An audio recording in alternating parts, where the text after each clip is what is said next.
videos as well simultaneously, and I'll be super glad to do them as an intermission from book reading immersion.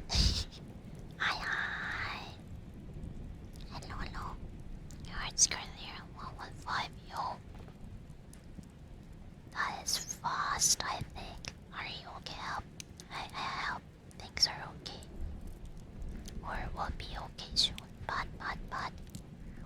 LSG. Wait, let me translate. Oh. If only I knew how to read Korean. No, thank you. 감사합니다.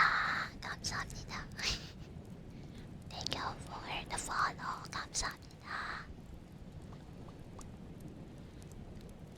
Let me get my PDF.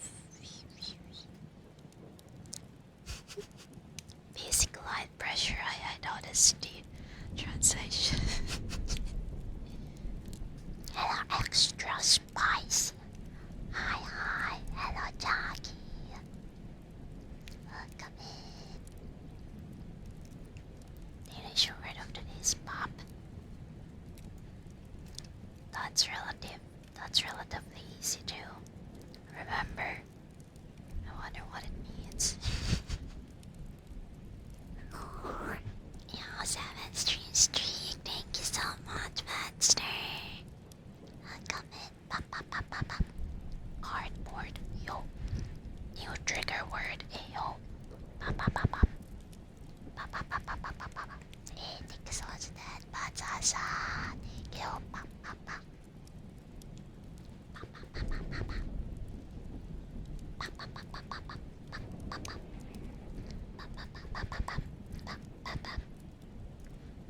Moved in Danish cardboard head. Oh.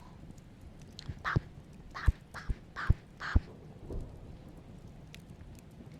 What's DK coming again? Pop. Hey, Lyria, welcome in. Thank you so much.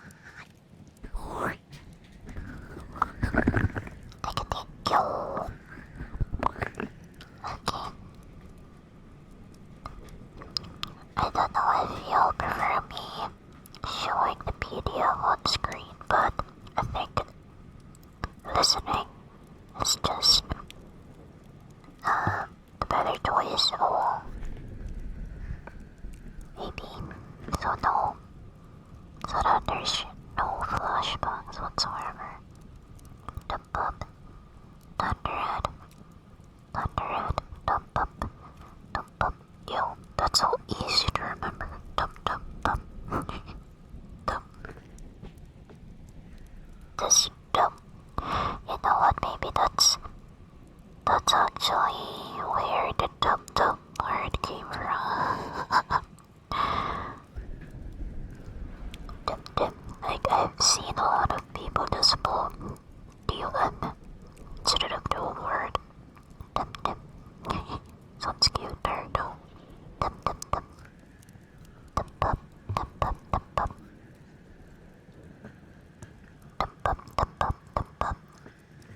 I like this as a trigger word. Dump.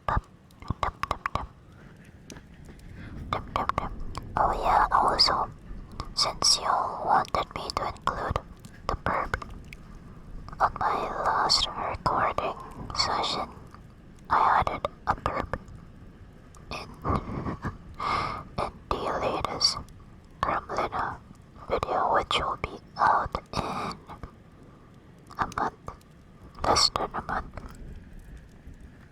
I hope I won't startle anyone at the end of the video because it's quite a loud burp.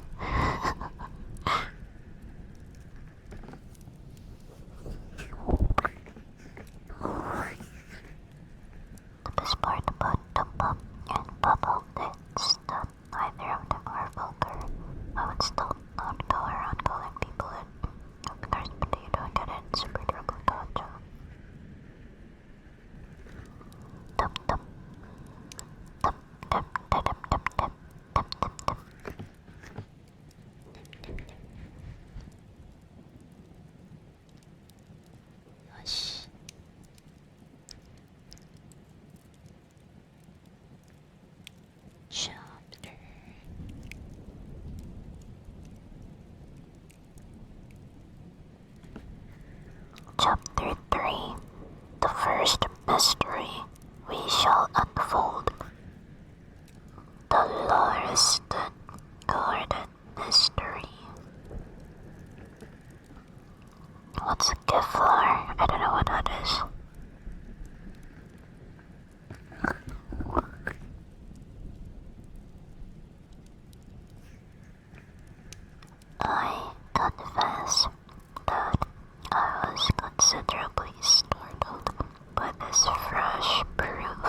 there still remains some lurking suspicion in my mind, however, that the whole thing was a prearranged episode intended to dazzle me. The what earthly object they could have been taking me in was past my comprehension. When I looked at him, he had finished reading the note, and his eyes had assumed the vague, lackluster expression which showed mental abstraction. How in the world did you deduce that? I asked. "Deduce what?" said he, petulantly. "Why, that he was an art surgeon of Marines." "I have no time for travels," he answered briskly. Then with a smile, "Excuse my rudeness. You broke the thread of my thoughts, but perhaps it is as well. So you actually were not able to see that man was a surgeon of Marines?" "No, indeed. It was easier to know than to explain why I knew it. If you were asked to prove that 2 and 2 made 4, you might find some difficulty. And yet you are quite sure of the fact."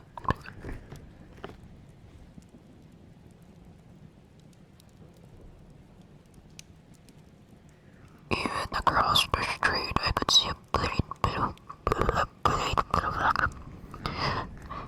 Even across the street I could see a great blue anchor tattooed on the back of the fellow's hand. That's marked out the seam. He had a military carriage, however, and regulations on whiskers. There we have the Marine. He was a man with some amount of self-importance and a certain air of command. He must have observed the way in which he held his head and swung his gait. A steady, respectable, middle-aged man, too, on the face of him. All the facts which led me to believe that he had been the surgeon. "Wonderful," I ejaculated.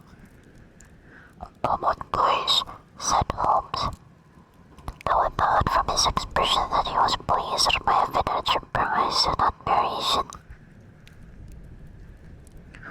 I said just now that there were no criminals. It appears that I am wrong. Look at this. He threw me over the note which the commissioner had brought. "Why," I cried, as I cast my eye over it, "this is terrible."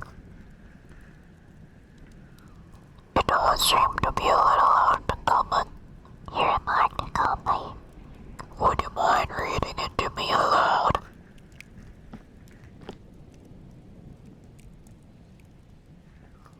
This is the letter which I read to him.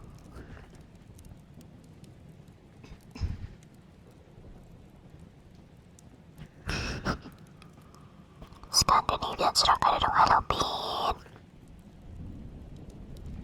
Hello Malmore. Hello Torgon. Thank you for the letter. We haven't put one. Hello Mo. Hi Bray. Welcome in. How cool am I? No ready to fight the swag. I got it. What?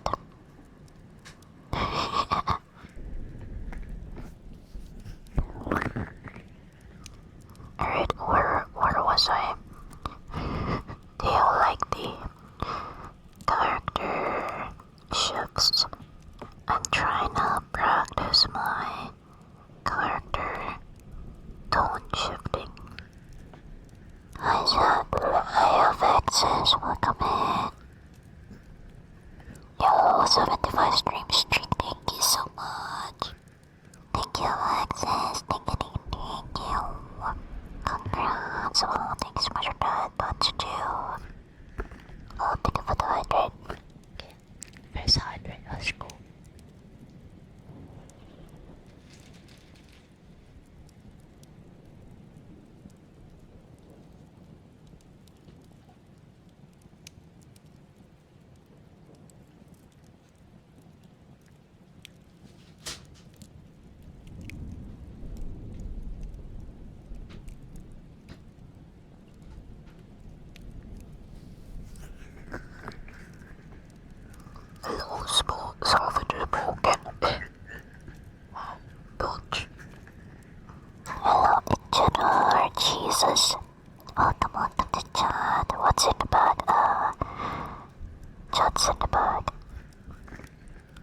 Oh.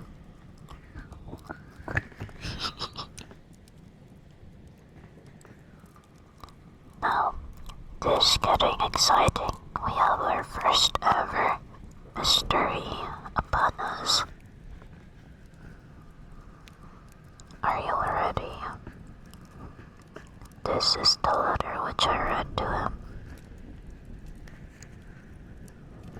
My dear Mr. Sherlock Holmes, there has been a bad business during the night at 3 Larston Gardens off the Brixton Road.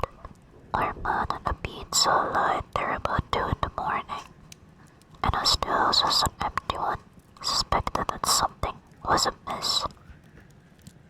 He found the door open, and in the front room, which is bare of furniture, discovered the body of a gentleman, well dressed and having cards in his pocket bearing the name of Eno J. Dripper, Cleveland, Ohio, USA.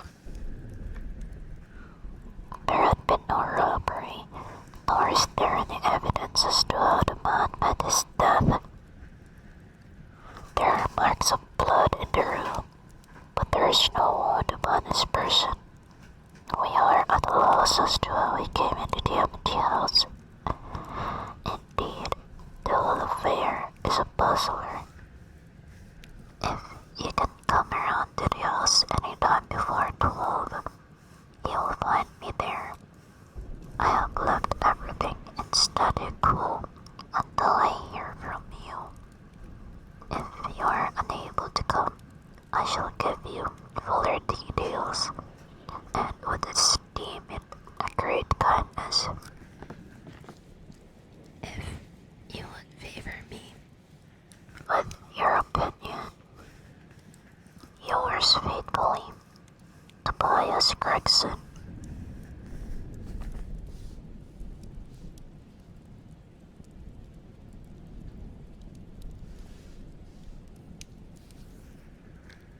Oh, first mystery.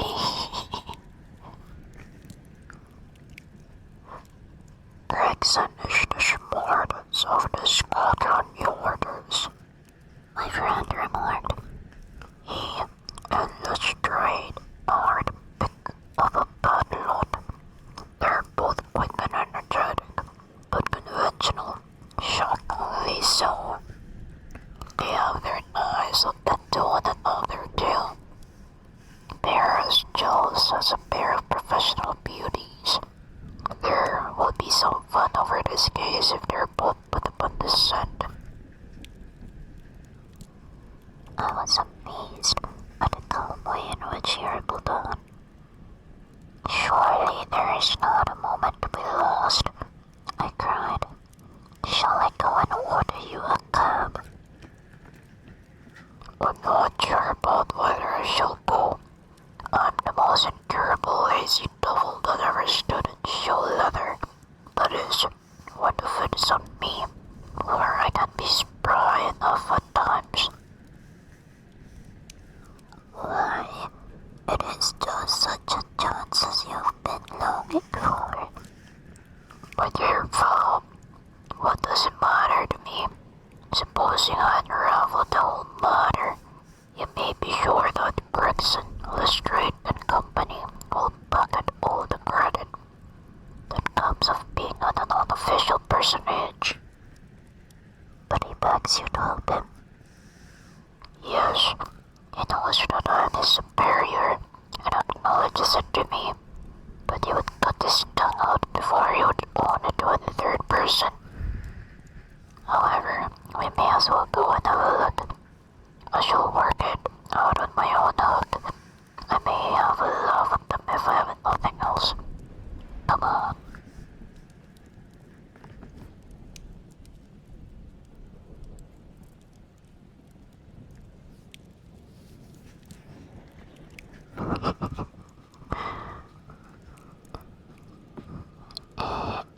Okay. I meant that without cupping. Just, variety.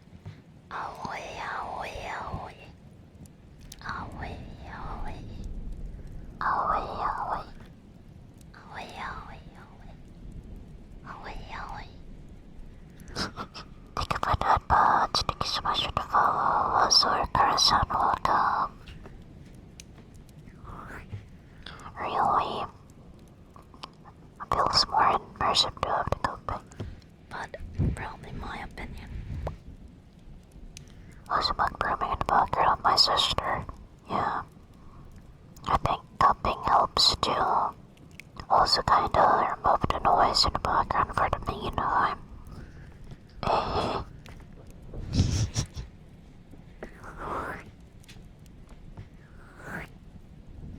Yeah.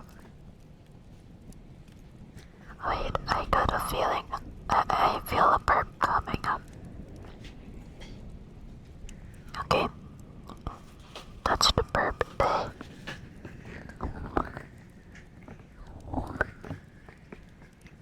That's a mark of my favorite horror. Fish player moved some noise, but introduced other noise. Oh, what was that? What was what? Burp, probably. Oh, thank you so much, Akano. Thank you. Happy 6 months, Wally. Happy 0.5 anniversary. Thank you so much for 6 months. The burp sound like a capybara. Really? Okay, now I need this. I need to look for a capybara burping. Capybara burping videos. Satisfied capybara. Come on, listen to capybara burping. Okay. Wait, let me lower my volume real quick.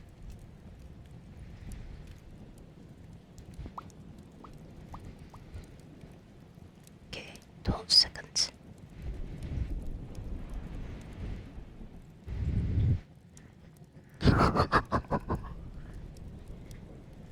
Doesn't sound like a burp to me, but it's funny. It sounds like I hiccup more than a burp. It sounds like I hiccup to me. Capybara's burping.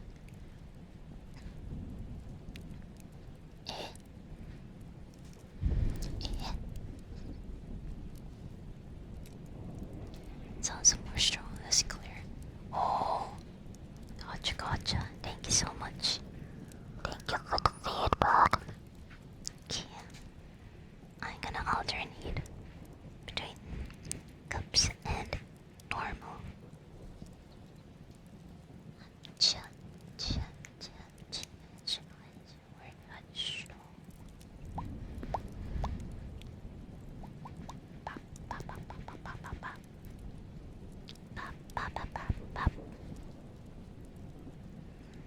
He also owned a silver code and puzzled about it in a way that showed that an energetic fit had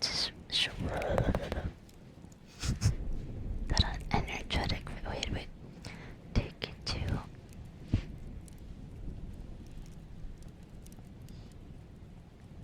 more meaning. Okay, gotcha.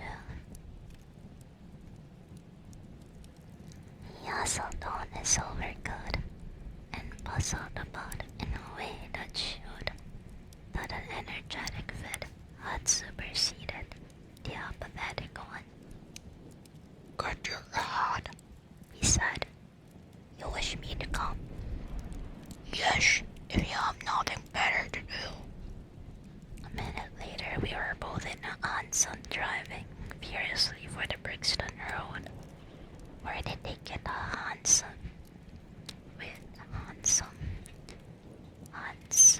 vehicle?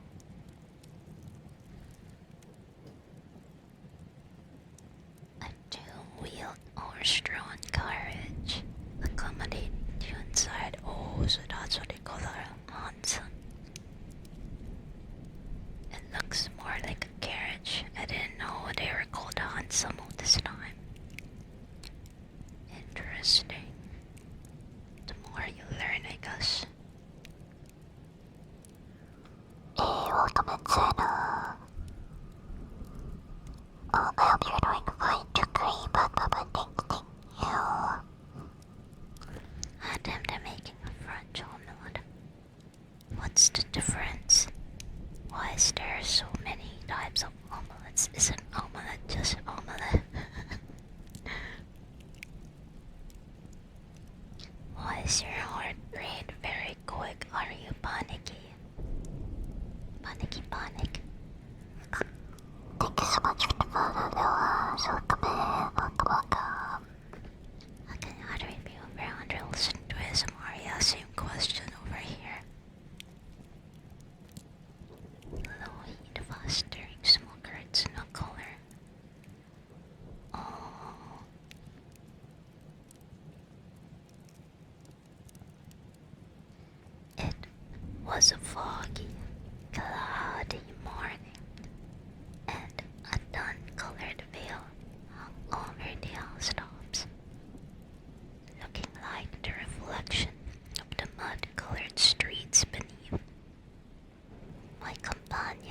was in the best of spirits and prattled away about Cremona fiddles and the difference between a Stradivarius and an Amadi.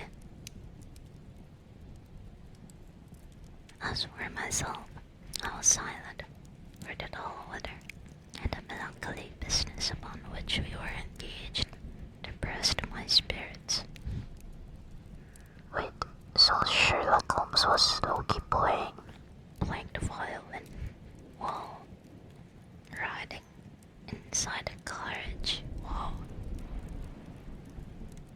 Hello, welcome in. Thank you for joining us. Each of us from here. I hope you get to cozy up.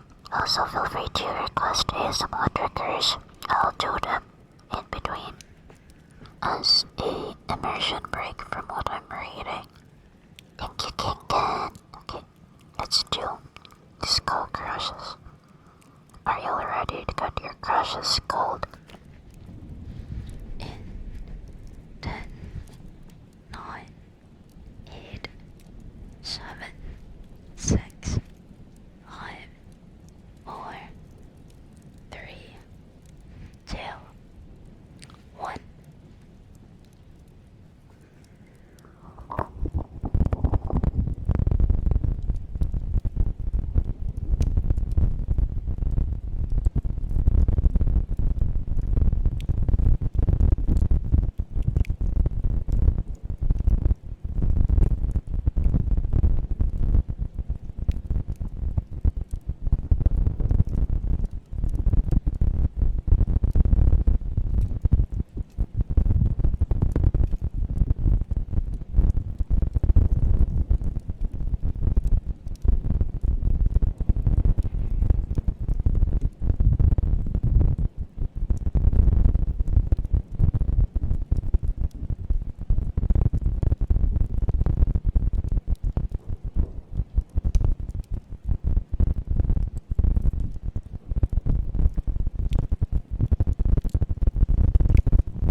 You don't seem to give much thought to the matter in hand, I said at last, interrupting Holmes' musical disquisition. No data yet, he answered. It is a capital mistake to theorize before you have all the evidence. It biases the judgment. You'll have your data soon, I remarked, pointing with my finger. This is the Brixton Road, and that is the house if I'm not very much mistaken. So it is. Stop, driver, stop. We were still 100 yards or so from it, but he insisted upon our alighting, and we finished our journey upon foot. Number 3, Lauriston Gardens, or an ill-omened and minatory look. It was one of 4, which stood back some little way from the street, 2 being occupied and 2 empty. The latter looked out with 3 tiers of vacant melancholy windows, which were blank and dreary. Say that there are... wait. Say that. Oh, thank you so much for the follow, Pirate Drop. Welcome and welcome. This is my Batoru form. Hello, Nico. Welcome in. The pila is so much to find on Terminus 1. Oh, thank you so much for that, Pods. The ladder looked out at 3 tiers of vacant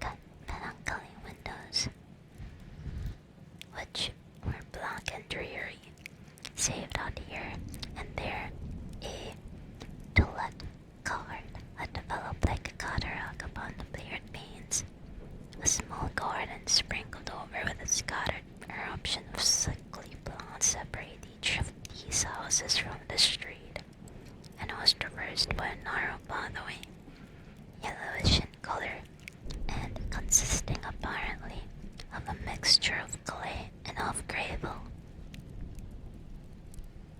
The whole place was very sloppy from the rain which had fallen through the night. The garden was surrounded by a 3-foot brick wall with a French wood rails upon the top, and against this wall was a learning stalwart police constable, surrounded by a small knot of loafers, who craned their necks and strained their eyes in vain of hope. Wait, the garden was surrounded by a 3-foot brick wall. 3-foot brick wall that ain't tall enough. And against this wall was leaning a stalwart police constable surrounded by a small knot of loafers, who craned their necks and strained their eyes in vain hope of catching some glimpse of the proceedings within. Whoa. I had imagined that Sherlock Holmes would at once have hurried into the house and plunged into a study of the mystery. Nothing appeared to be further from his intention. With that air of nonchalance which, under the circumstances, seemed to me to border upon affectation, he lounged up and down the pavement and gazed vacantly at the ground. Excuse me. And gazed vacantly at the ground, the sky, the opposite houses, and the lines of railings. Having finished his scrutiny, he proceeded slowly down the path, or rather down the fringe of grass which flanked the path, keeping his eyes riveted upon the ground. Twice he stopped, and once I saw him smile and heard him utter an exclamation of satisfaction. There were many marks of footsteps upon the wet clay soil, but since the police had been coming and going over it, I was unable to see how my companion could hope to learn anything from it. Still, I had had such extraordinary evidence of the quickness of his perceptive faculties that I had no doubt that he could see a great deal which was hidden from me. At the door of the house, we were met by a tall, white-faced, flaxen-haired man with a notebook in his hand, who rushed forward and wrung my companion's hand with effusion. "It is indeed kind of you to come," he said. "I have had everything left untouched." "Except that," my friend answered, pointing at the pathway. "If a herd of buffaloes had passed along there, could not be a greater mess, no doubt. However, you had drawn your own conclusions, Gregson, before you permitted this." "I had had so much to do inside the house," the detective said evasively. "My colleague, Mr. Lestrade, is here. I had relied upon him to look after this." Holmes glanced at me and raised his eyebrows sardonically. "With two such men as yourself and Lestrade upon the ground, there will not be much for a third party to find out," he said. Gregson rubbed his hands in a self-satisfied way. "I think we have done all that can be done," he answered. "It's a queer case, though, and I knew your taste for such things." "You did not come here in a cab?" asked Sherlock Holmes. "No, sir." "Nor Lestrade?" "No, sir." "Then Let's go look at the room. With which inconsequent remark as he strode on into the house, followed by Gregson, whose features expressed his astonishment. A short passage, bare, plucked and dusty, led to the kitchen and offices. Two doors opened out of it to the left and to the right. Oopsie. Kitchen sound effects. One of these had obviously been closed for many weeks. The other belonged to the dining room, which was the apartment in which the mysterious affair had occurred. I feel like something in your law.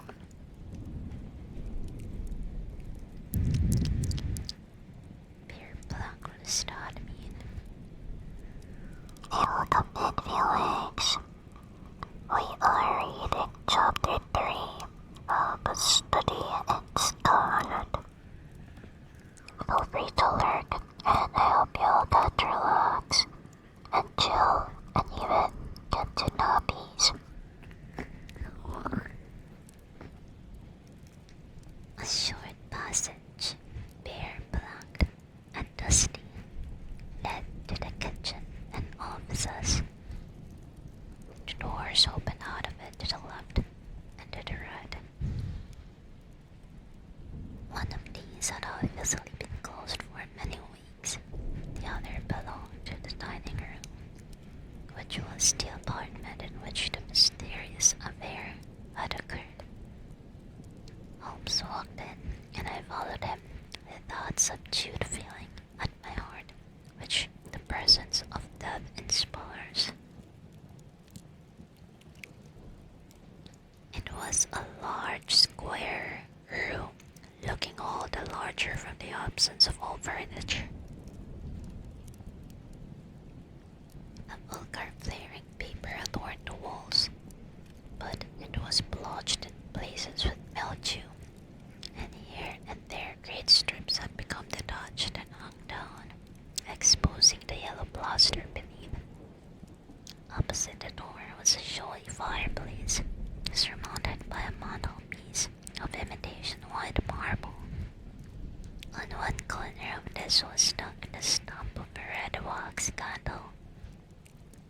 The solitary window was so dirty that the light was hazy and uncertain, giving a dull grey tinge to everything, which was intensified by the thick layer of dust which coated the whole apartment.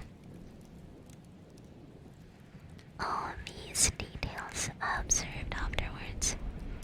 At present, my attention was centered upon the single, grim, motionless figure which lay stretched upon the boards, with vacant, sightless eyes staring up at the discolored ceiling. It was that of a man about 43 or 44 years of age, middle-sized, broad-shouldered, with crisp, curling black hair and a short, stubbly beard. He was dressed in a heavy broadcloth frock coat and a waistcoat, with light-colored trousers and immaculate collar and cuffs. A top hat, all brushed and trimmed, was placed upon the floor beside him. His hands were clenched, and his arms thrown abroad, while his lower limbs were interlocked as though his death struggle had been a grievous one. On his rigid face there stood an expression of horror, and, as it seemed to me, of hatred, such as I have never seen upon human features. This, aligned and terrible contortion, combined with a low forehead, blunt nose, and prognathus. What is this word? Prognathus.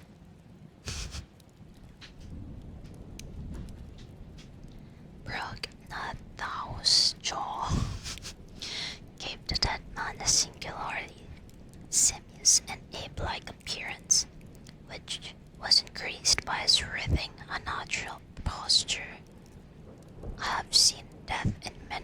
forms, but never has it appeared to me in a more fearsome aspect than in that dark, grimy apartment which looked out upon one of the main arteries of suburban.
Presumably the murder.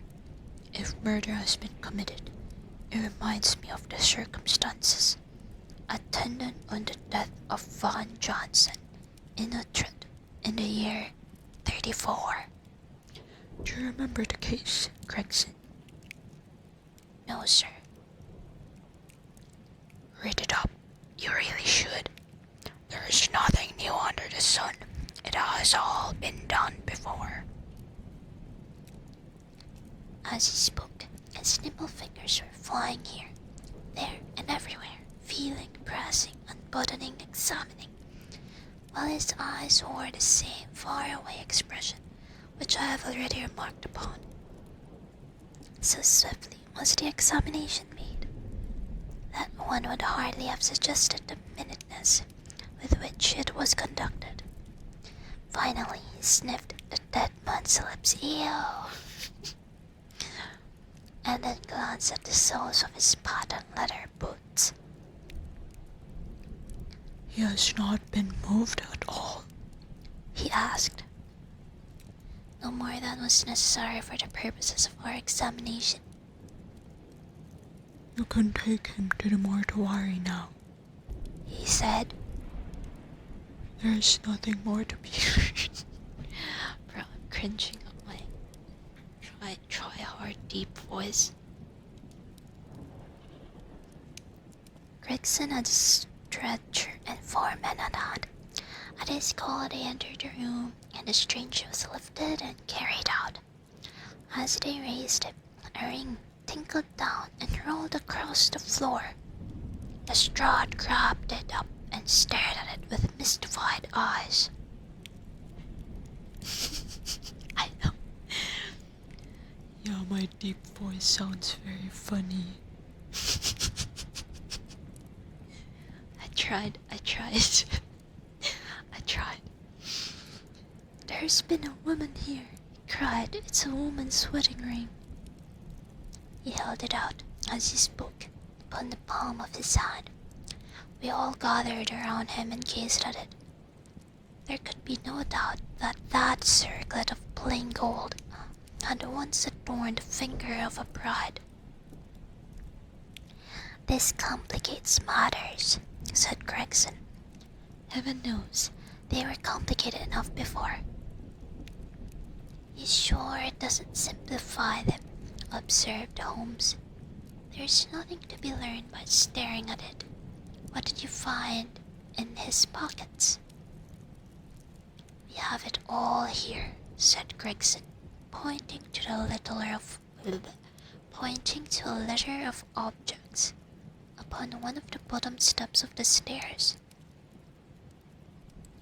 A gold watch, number 97163, by Barod of London. Gold Albert chain, very heavy and solid. Gold ring with Masonic device.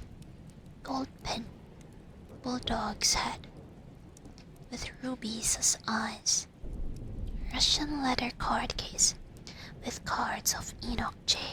Drebber of Cleveland, corresponding with the EJD upon the linen. No purse, but loose money to extent of £7.13. Pocket edition of Boccaccio's Decameron, with name of Joseph Stangerson upon the flyleaf. 2 letters, one addressed to E.J. Drebber and one to Joseph Stangerson. At what address? American Exchange, Strand. To be left till called for. They are both from the Guion Steamship Company and refer to the sailing of their boats from Liverpool. It is clear that this unfortunate man was about to return to New York. Have you made any inquiries as to this man, Stangerson? I did it at once, sir, said Gregson. I have had advertisements sent to all the newspapers, and one of the men has gone to the American Exchange, but he has not returned yet. Have you sent it to Cleveland? We telegraphed it this morning. How did you word your inquiries? We simply detailed the circumstances and said that we should be glad of any information which could help us. You did not ask for particulars on any point which appeared to you to be crucial. I asked about Stangerson. Nothing else? Is there no circumstance on which this whole case appears to hinge? Hinge.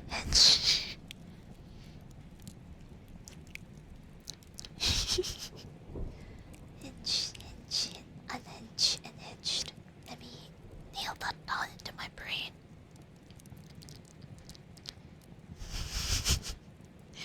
I'm gonna ultra crunch now. Hello, Serial Fox. Hey, oh, welcome in, welcome.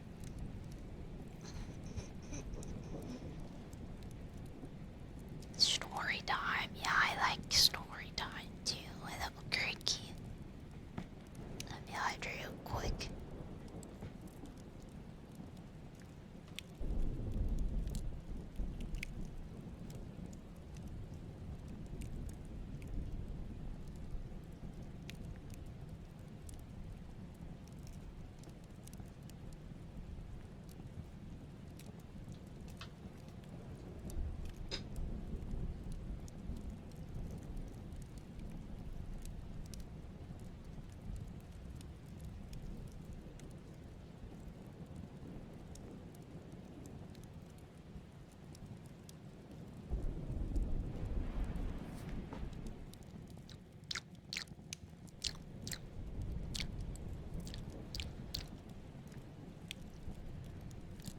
Nothing else.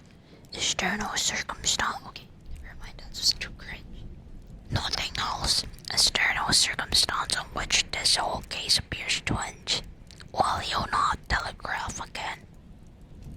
I have said it all I have to say, said Gregson in an unoffended voice. I have said all I have to say in an offended voice. I jumped.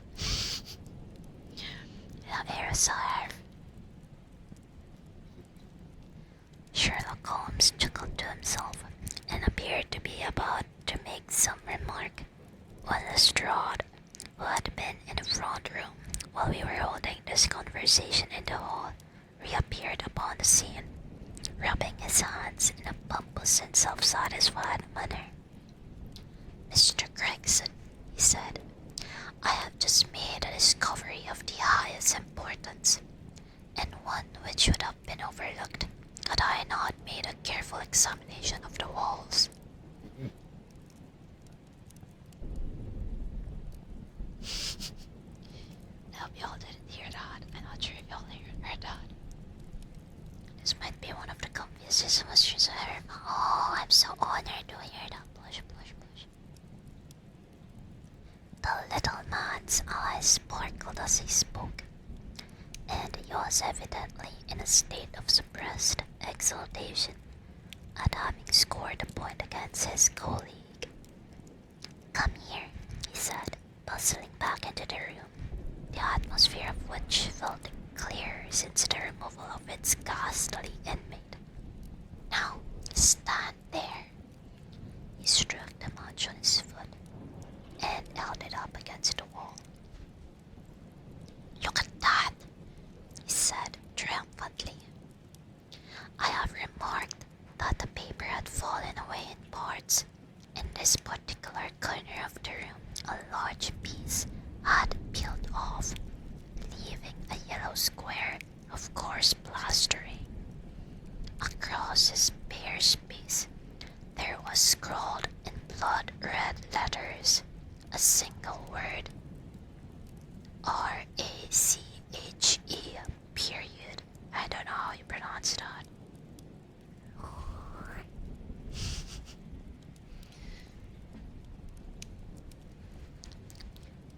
What do you think of that? Cried the detective, with the air of a showman exhibiting his show. This was overlooked because it was in the darkest corner of the room, and no one thought of looking there. The murderer has written it with his or her own blood. See the smear where it has trickled down the wall. That disposes of the idea of suicide anyhow. Why was that corner chosen to write it on? I will tell you. See that candle on the mantelpiece? It was lit at the time, and if it was lit in this corner would be the brightest instead of the darkest portion of the wall. And what does that mean now that you have found it? Asked Gregson in a depreciatory voice. Mean? Why, it means that the writer was going to put the female name Rachel, but was disturbed before he or she had time to finish. You mark my words, when this case comes to be cleared up, you will find that a woman named Rachel has something to do with it. It's all very well for you to laugh, Mr. Sherlock Holmes. You may be very smart and clever, but the old hound is the best when all is said and done. Welcome, A.K. Kakarot. Kakarot. Thank you so much to hydrate. Thank you. Okay, let me hydrate. Welcome.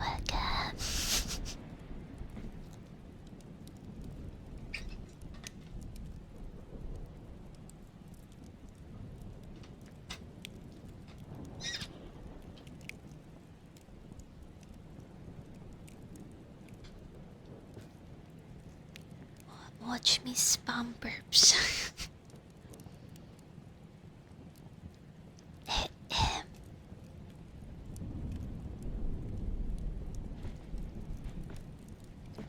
I really beg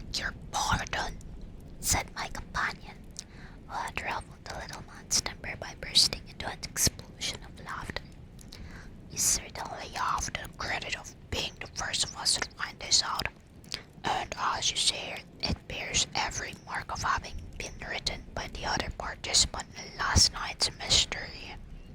I have not had time to examine this room yet, but with your permission, I shall do so now. As he spoke, he whipped a tape measure and a large round magnifying glass from his pocket. With these two implements, he trotted noiselessly about the room, sometimes stopping, occasionally kneeling, and once lying flat upon his face.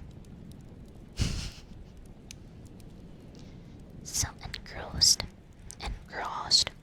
was he with his occupation that he appeared to have forgotten our presence, for he chattered away to himself under his breath the whole time,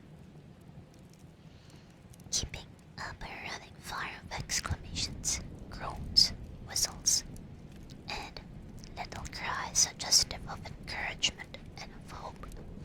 As I watched him, I was irresistibly reminded of a pure-blooded, well-trained foxhound as it dashes backwards and forwards through the covert, whining in its eagerness until it comes across the lost scent. For 20 minutes or more, he continued his researches, measuring with the most exact care the distance between marks which were entirely invisible to me, and occasionally applying his tape to the walls in an equally incomprehensible manner. In one place, he gathered up very carefully a peel with a little pile of grey dust from the floor and packed it away in an envelope. Finally, he examined with his glass the word upon the wall, going over every letter of it with the most minute exactness. This done, he appeared to be satisfied, for he replaced his tape and his glass in his pocket.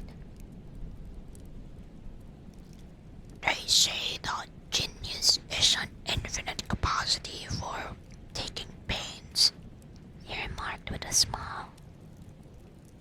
It's a very bad definition, but it does apply to detective work. Gregson and Lestrade had watched the maneuvers of their amateur companion with considerable curiosity and some contempt. They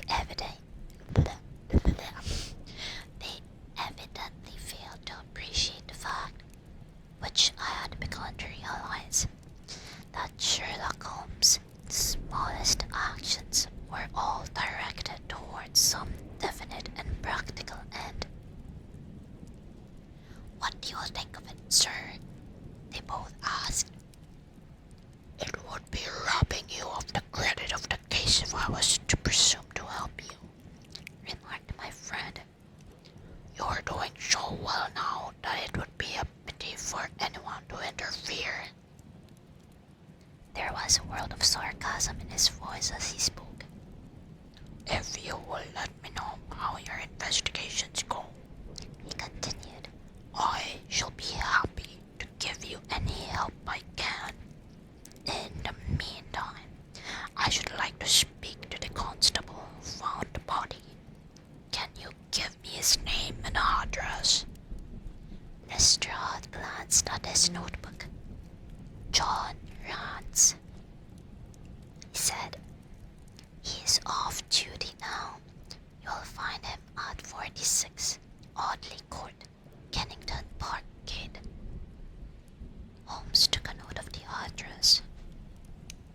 Come along, doctor, He said. we shall go and look him up. I'll tell you one thing which may help you in the case. He continued, turning to the two detectives. There has been murder done, and the murderer was a man. He was more than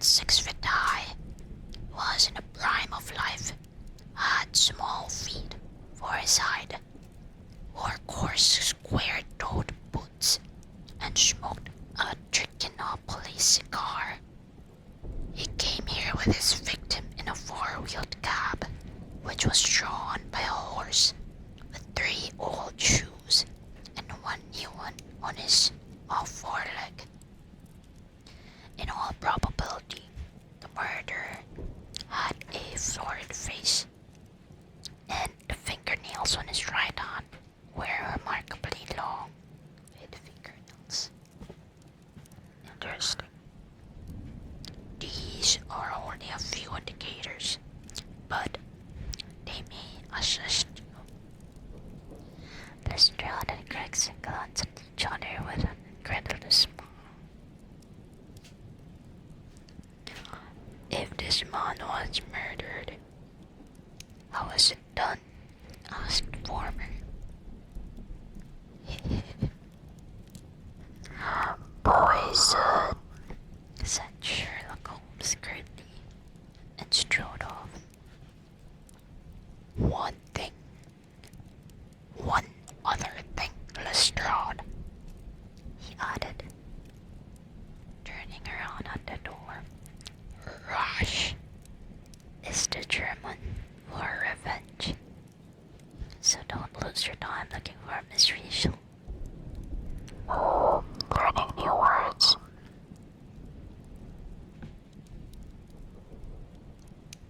With which Parthian shot? What's Parthian shot? Parthian shot, he walked away, leaving the two rivals open-mouthed. Excuse me. Leaving the two rivals open-mouthed behind him. Open-mouthed.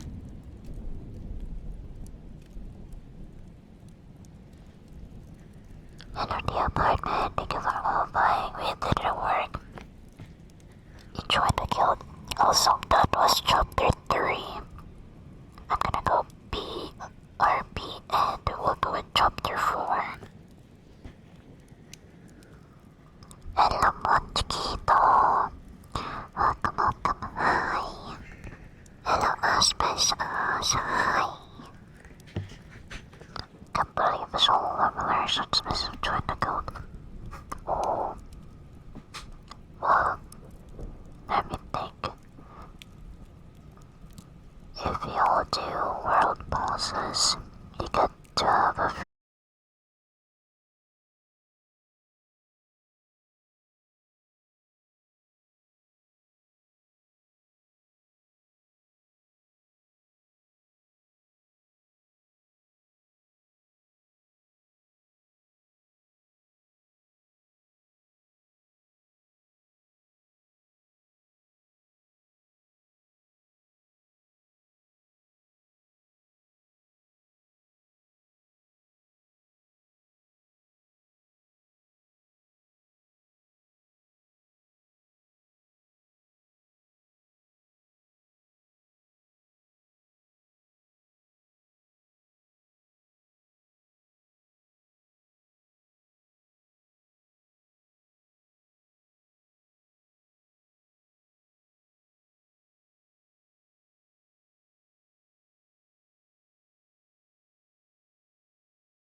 reserve chapter 5 for next week.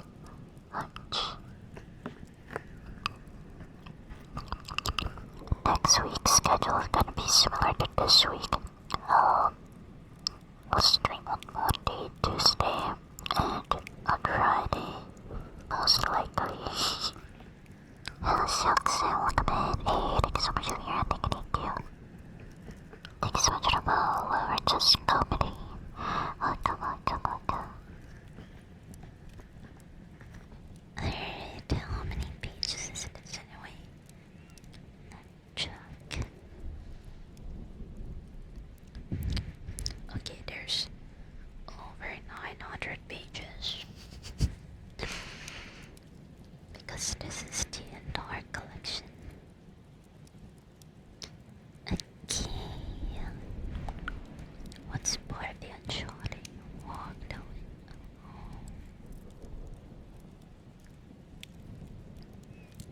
Chapter 4. No, I'm not getting tired. I want to know how the mystery is solved.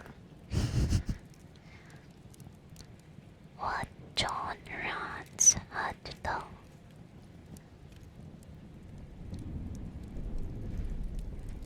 It was 1 o'clock when we left number 3, Lauriston Gardens. Sherlock Holmes led me to the nearest telegraph office, whence he dispatched a long-term telegram. He then hailed a cab and, whoa, sorry for the peak. Paid by the word back in the day. No way.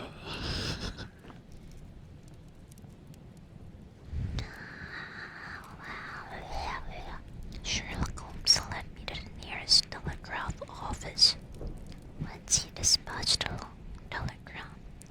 He then hailed the cab and ordered the driver to take us to the address given us by Lestrade. There is nothing like first-hand evidence, He remarked. as a matter of fact, my mind is entirely made upon the case. But still, we may as well learn all that is to be learned.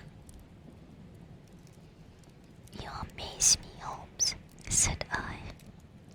Surely you are not as sure as you pretend to be of all those particulars which you gave. There is no room for a mistake. He answered. The very first thing which I observed on arriving there was that a cab had made 2 runs with its wheels close to the curb. Now, up to last night, we had had no rain for a week, so that those wheels, which left up such a deep impression, must have been there during the night. There were the marks of the horse's hooves, too. The outline of one of which was far more clearly cut than that of the other 3, showing that that was a new shoe. Since the cab was there after the rain began, and was not there at any time during the morning, I have Gregson's word for that. It follows that it must have been there during the night, and therefore that it brought those 2 individuals to the house. That seems simple enough, said I. But how about the other man's side? Why, the height of a man, in 9 cases out of 10, can be told from the length of his stride. You're really just so big-brained.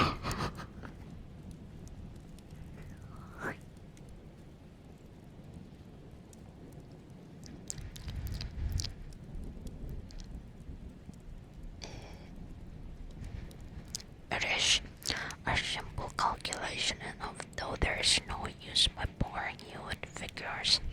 I had this full stride both on the clay outside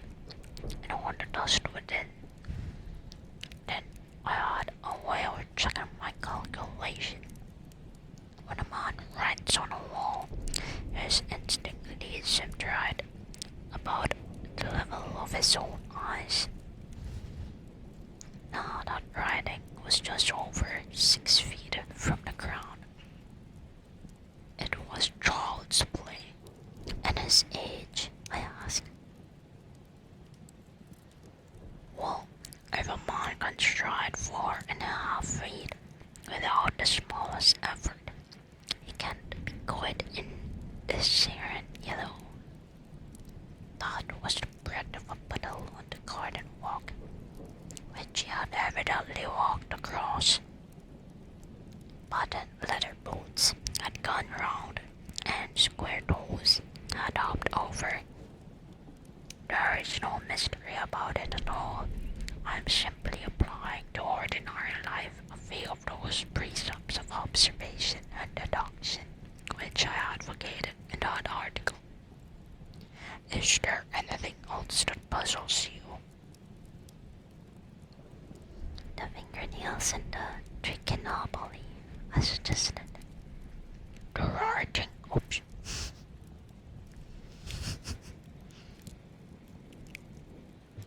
The writing on the wall was done with a man's forefinger dipped in blood.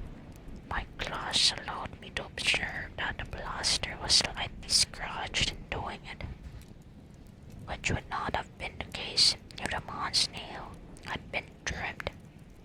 I got her out, some scattered ash from the floor, and it was dark in color and flaky. Such an ash as is only made by a trichinopoly. I have made a special study of cigar ashes. In fact, I have written a monograph upon the subject. I flatter myself that I can distinguish at a glance the ash of any known brand, either of a cigar or of a tobacco. It is just in such details that the single detective differs from the Gregson and Lestrade type. And the florid vase, I asked. Ah, that was a more daring shot. Though I have no doubt that I was right. You must not ask me not at the present state of the affair.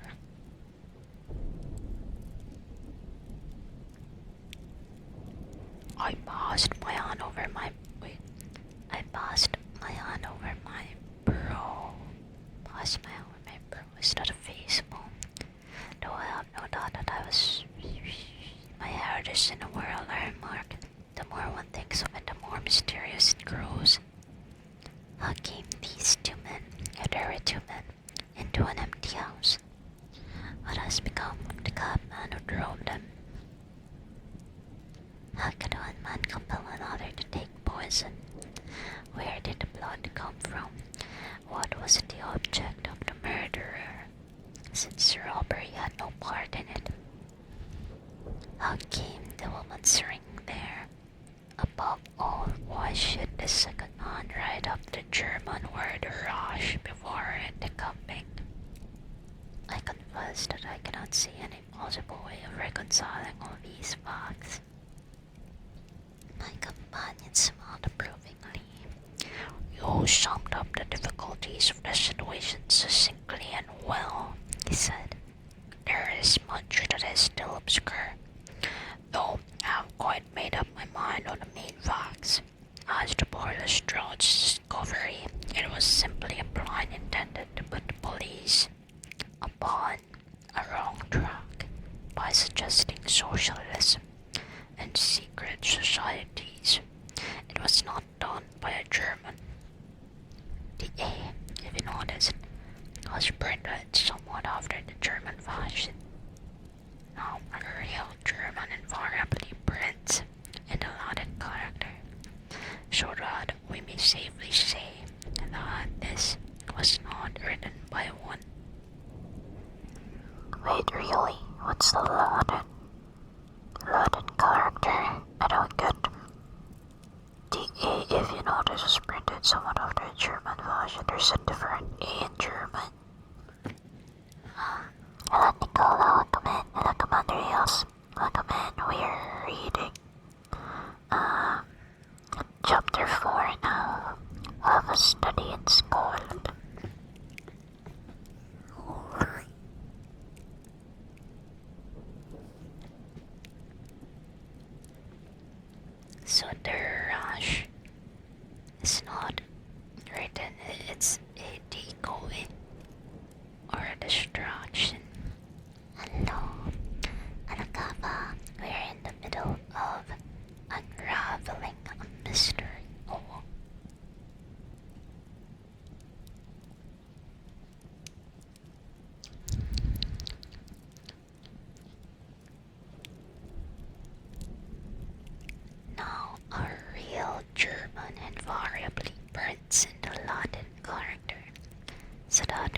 safely say that this was not written by one, but by a clumsy imitator who overdid this part. It was simply a ruse to divert inquiry into a wrong channel. I'm not going to tell you much more of the case, Doctor. You know, a conjurer gets no credit on once he has explained his trick, and if I showed you too much of my method of working, you'll come to the conclusion that I'm a very ordinary individual after all. I shall never do that, I answered. You brought detection a sneer, an exact science as it ever will be brought in this world. My companion flushed up with pleasure at my words and the earnest way in which I uttered them. I had already observed that he was as sensitive to flattery on the score of his art as any girl could be of her beauty. I'll tell you one other thing, he said. Buttoned leathers and square toes came in the same cab, and they walked down the pathway together as friendly as possible, arm in arm in all probability. When they got inside, they walked up and down the room, or rather, by the leather stood while the square toes walked up and down. I could read all that in the dust, and I could read that as he walked, he grew more and more excited. That is shown by the increased length of his strides. He was walking all the while and working himself up, no doubt, into a fury. Then the tragedy occurred. I've told you all I know myself now, but the rest is mere surmise and conjecture. We have a good working basis, however, on which to start. We must hurry up, for I want to go to Hale's concert to hear Norman Neruda this afternoon. This conversation had occurred while our cab had been threading its way through a long succession of dingy streets and dreary byways. In the dingiest and dreariest of them, our driver suddenly came to a stand. That's Audley's court in there, he said, pointing to a narrow slit in the line of a dead-colored brick. You'll find me here when you come back. Audley Court was not an attractive locality. The narrow passage led us to a quadrangle paved with flags and lined by sordid dwellings. We picked our way among groups of dirty children and through lines of discolored linen until we came to number 46. The door of which was decorated with a small slip of brass on which the name runs was engraved.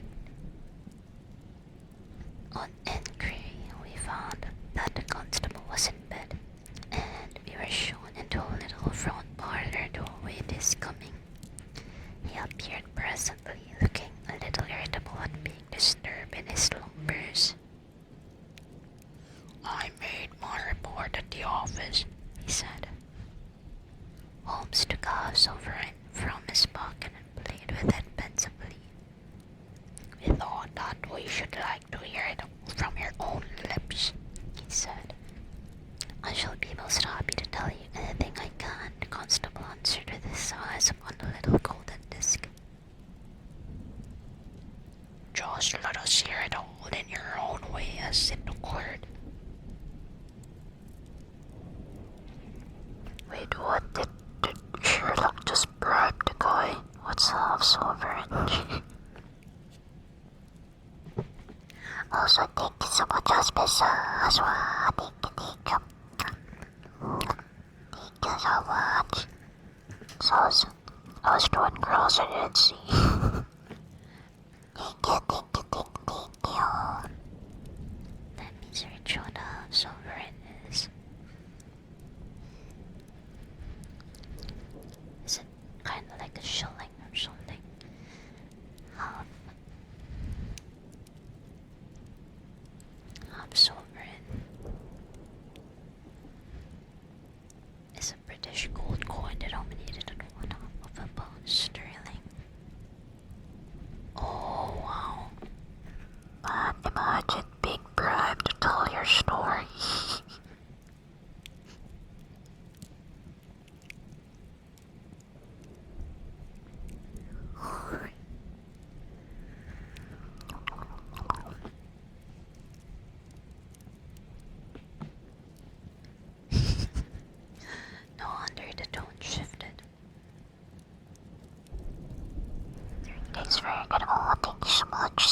to hear that. Just let us hear it all in your own way as it occurred. Ron sat down on the horsehair sofa and knitted his brows as though determined not to omit anything in his narrative. I'll tell it ye from the beginning, he said. Is this old English? My time is from 10 at night to 6 in the morning. At 11, there was a fight at the White Hart. But bar that all was quiet enough on the beat. At 1 o'clock, it began to rain, and I met Harry Merger. Him who was with what's a Howland Grove. What is Howland Grove? Howland Grove beat. Wow. It's about to know about it. Congrats, so happy to hear that, Mike. Also, as an OG vein. Hi, welcome in. We're reading chapter 4 of a study in Scarlet. Yeah. Interrogation. At 11 there was a fight at the White Hart, but bar that all was quiet enough on the beat. At 1 o'clock it began to rain, and I met Harry Merger, him who was the Holland Grove beat, and we stood together at the corner of Henrietta Street a-talking. Presently, maybe about 2 or a little after, I thought I would take a look around and see that all was right down the Brixton Road. It was precious dirty and lonely. Not a soul did I meet all the way down, though a cab or two went past me. I was strolling down, thinking between ourselves how uncommon handy a four of gin hot would be, when suddenly the glint of a light caught my eye in the window of that same house. Now, I knew that them 2 houses in Larston Gardens was empty on account of him that owns them who won't have the drains to see to. Though the very last tenant, what lived in one of them died, who died very faded. They died of typhoid fever, okay. Eating for the shock, Kirky. Typhoid. Fun fact. I once heard of a story. Well, not part of a what's the word called? Bro. Why did I forget this word? Think. But it's a story based on actual happenings, like on our neighbors' mom who when she was pregnant, she got typhoid fever, and because of that, her baby was disabled at birth or something like that. So that's sad. Typhoid fever is scary. Anyway, I was knocked all in a heap, therefore I'd seen a light in the window, and I suspected that something was wrong. When I got to the door, you stopped. When I got to the door, you stopped and then walked back to the garden gate. My companion interrupted. What did you do that for? Rance gave a wild jump and stared at Sherlock Holmes with the utmost amazement upon his features. Why, that's true, sir, he said, though how you come to know it, heaven only knows. You see, when I got up to the door, it was so still and so lonesome that I thought I'd be none the worse for someone with me. I ain't afeard of anything on this side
was quiet inside, so I went into the room where the light was burning.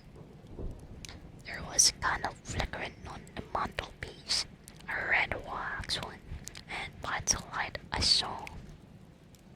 Yes, I know all that you saw. You walked around the room several times and you knelt down by the body, and then you walked through and tried the kitchen door, and then... John Rance sprang to his feet with a frightened face and suspicion in his eyes.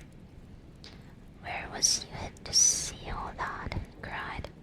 It seemed to me that you know a deal more than you should. Holmes nodded through his card across the table to the constable. Don't get arresting me for the murder, he said. I'm one of the hounds and not the wolf, Mr. Gregson, or Mr. Lestrade will answer for that. Go on though, what did you do next? Rats resumed his seat. Without offering, losing his mystified expression, I went back to the gate and sounded my whistle. That brought Verger and two more to the spot. Do people just have whistles in them all the time? That's cool though. Or did they mean like his own mouth whistle? Was the street empty then? Well, it was as far as anybody could be of any good goes. What do you mean? The constable's features broadened into a grin. I've seen many a drunk chap in my time, he said, but never anyone so crying drunk as that cove. He was at the gate when I came out, leaning back in the railings and singing at pitch of his lungs about Columbine's newfangled banner or some such stuff. He couldn't stand, far less help. What sort of a man was she? Asked Sherlock Holmes. John Rance appeared to be somewhat irritated at his digression. He was an uncommon drunk of sort of man, he said. He'd have found himself in the saddest bro, how does this person talk? It's very weird. He'd have found himself in the station if he hadn't been so took up his face. His dress, did you notice him? Holmes broke in impatiently. I should think I did notice them, seeing that I had brought him up, me and Mercer between us. He was a long chap with a red face, the lower part muffled round. That will do, cried Holmes. What became of him? We had enough to do without looking after him, the policeman said in an aggrieved voice. I'll wager he found his way home all right. How was he dressed? A brown overcoat. Had he a whip in his hand? A whip? No. He must have left it behind, muttered my companion. You didn't happen to see or hear a cab after that? No. There's a half sovereign for you, my companion said, standing up and taking his hat. I'm afraid, Rance, that you'll never rise in the force. That head of yours should be for use as well as an ornament. You might have gained your sergeant's stripes last night. The man whom you held in your hands is the man who holds the clue of this mystery, and whom we are seeking. There is no use of arguing about it now. I tell you that is so. Come along, Doctor. We started off for the car together, leaving our informant incredulous but obviously uncomfortable. That the blundering fool, Holmes said bitterly as we drove back to our lodgings. Just to think of his having such an incomparable bit of good luck, and not taking advantage of it. I'm rather in the dark still, is it true that the description of this man tallies with your idea of the second party in this mystery? But why should he come back to the house after leaving it? That is not the way of criminals. The ring, man, the ring. That was what he came back for. If you had no other way of catching him. Wait, if we have no other way of catching him, we can always bait our line with the ring. I shall have him, Doctor. I'll lay you to one that I can have him. I must thank you for it all. I might not have gone, but for you. And so I've missed the finest study I've ever came across. A study in Scarlet, eh? Why shouldn't we use a little art jargon? There's the scarlet thread of murder running through the colorless kind of life, and our duty is to unravel it, and isolate it, and expose every inch of it. And now for lunch, and then for Norma Neruda. Her attack and her bowing are splendid. What's that little thing of What's that little thing of Chopin's she plays so magnificently? Tra-la-la-li-ra-li-ra-li. I don't know what that is. Tra-la-la-li-ra-li-ra-li. Sounds so silly. Leaning back the cab, this amateur bloodhound caroled away like a lark, while I meditated upon the many-sidedness of the human mind.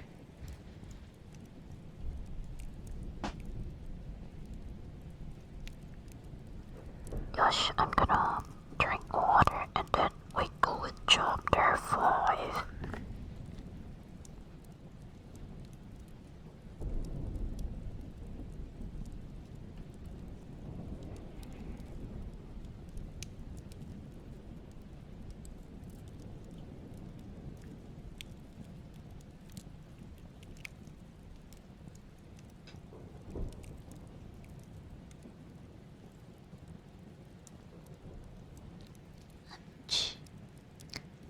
Let me check something real quick.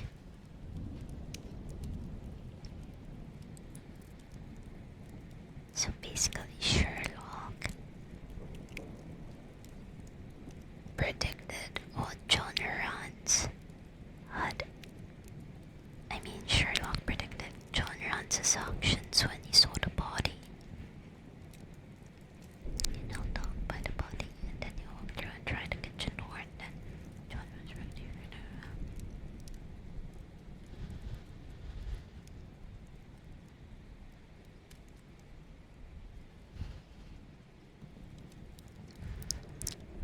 And then he went back to the gate and sounded his whistle. Wait, it was someone who was Merger again.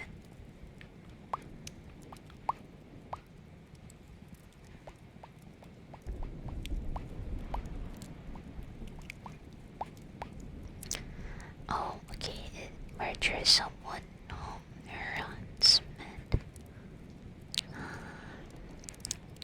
At 1 o'clock it began to rain and I met Harry Merger, him who was the Holland Grove beat. And we stood together at the corner of Henry Dale talking, pursuing maybe about okay. Okay. That brought Merger and Tomore to the spot. Was a street empty,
So look at it. Welcome back to your Trump. I'm 2 hours behind my time zone. Oh.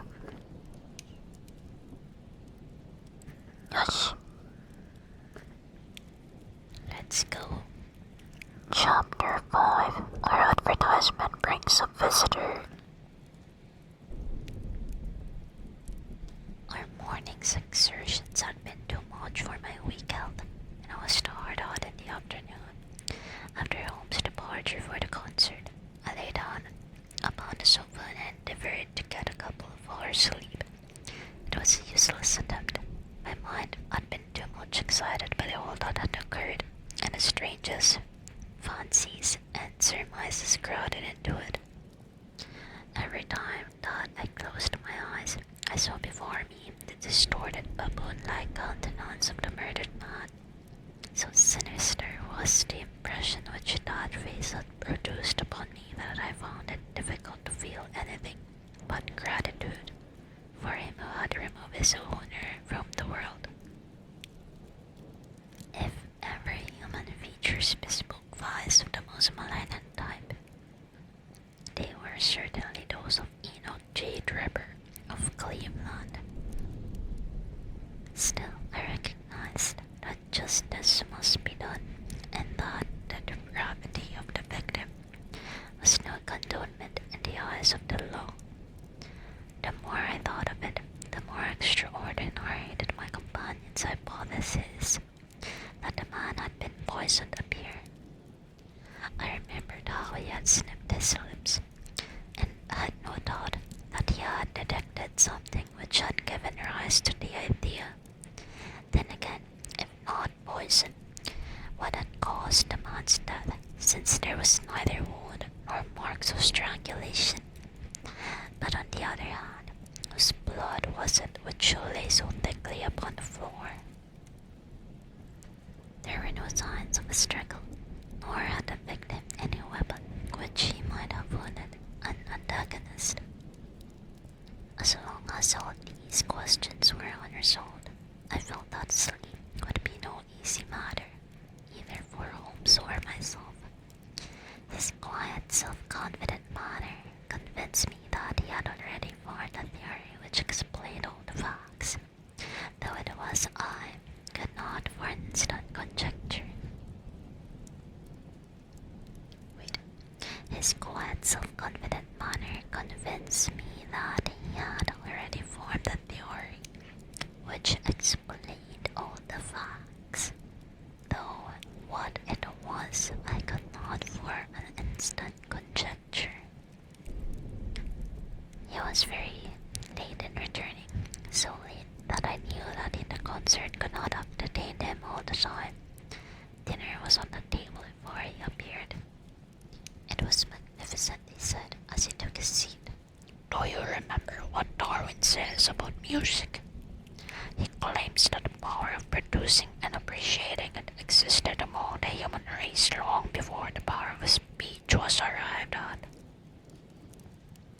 Perhaps that is why we are so subtly influenced by it.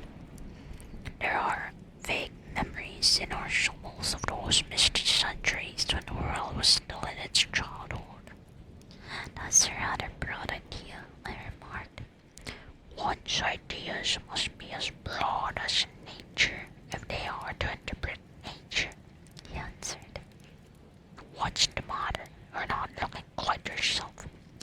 This Brixton Road affair has upset you. To tell the truth, it does, I said. I ought to be more case-hardened after my Afghan experience. I saw my own comrades hacked to pieces at my one without losing my nerve. I can understand. There is a mystery about this which stimulates the imagination. Where there is no imagination, there is no horror. Have you seen the evening paper? No. It gives a very good account of the affair.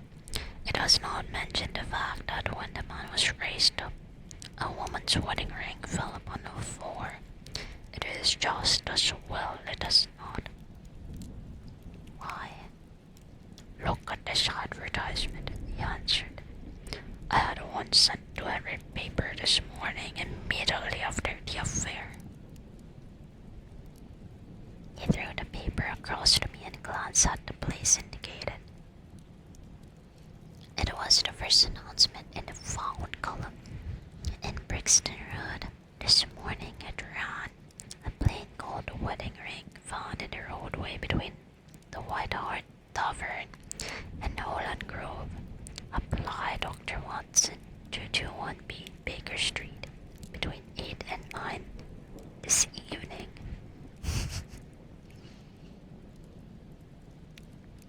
Excuse my using your name, he said.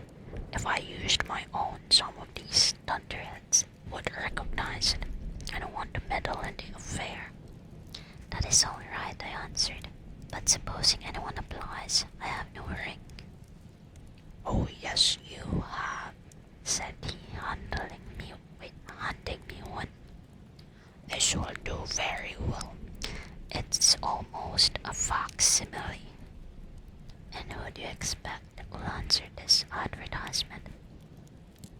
Why, the man in the brown coat, our florid friend with the square toes. If he does not come himself, he will send an accomplice. Would he not consider it as too dangerous? Not at all. If my view of the case is correct, and I have every reason to believe that it is, this man would rather risk anything than lose the ring. According to my notion, he dropped it while stooping over Trevor's body, and did not miss it at the time. After leaving the house, he discovered his loss and hurried back, but found the police already in possession, owing to his own folly in leaving the candle burning. He had to pretend to be drunk in order to allay the suspicions which might have been aroused by his appearance at the gate. Now put yourself in that man's place.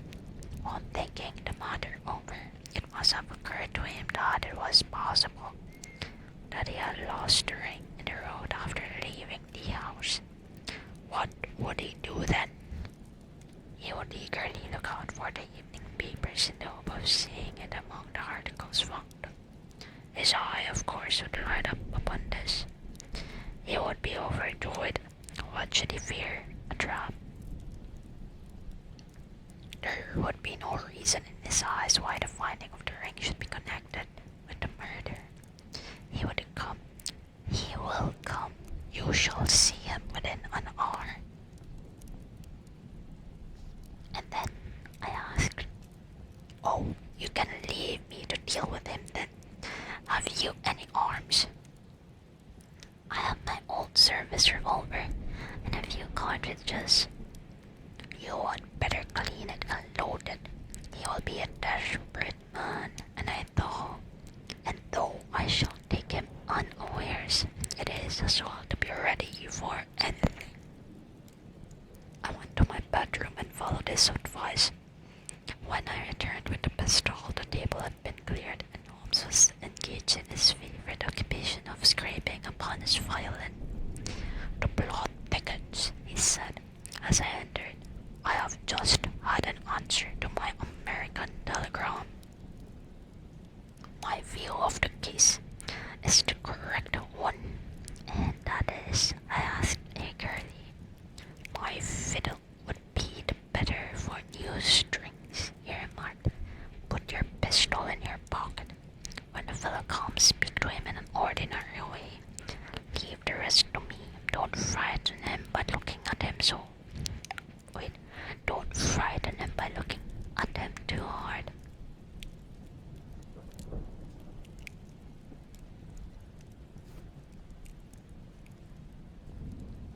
Wait.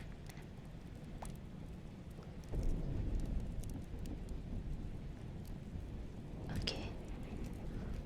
It is 8 o'clock now. Wait, this is Watson. It is 8 o'clock now, I said, glancing at my watch.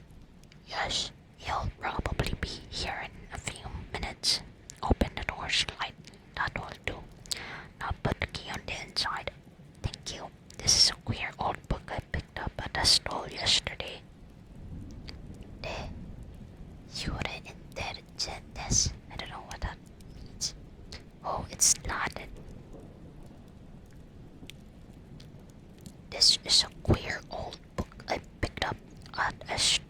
yesterday.